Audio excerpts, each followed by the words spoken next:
What is up, you guys? Today we're going to start the performance mods. I gotta tighten up the oil cooler a little bit just to make sure it's not going to come off for some reason. Actually, I'm going to do that first if I can find my wrenches.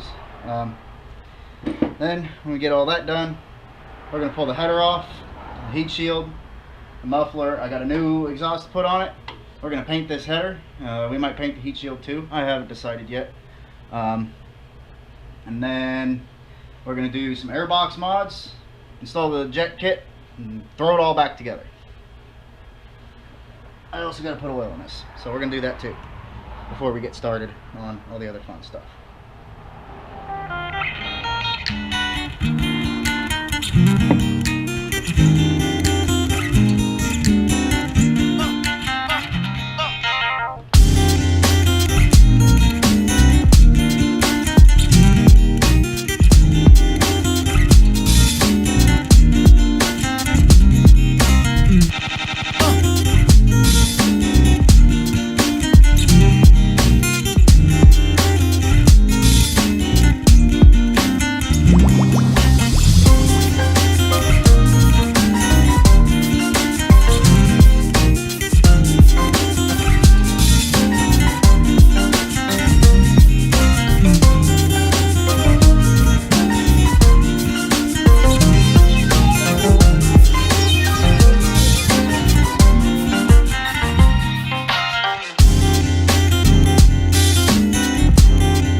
It looks something like this.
Thanks for watching. Don't forget to like and subscribe and hit the bell to turn on notifications.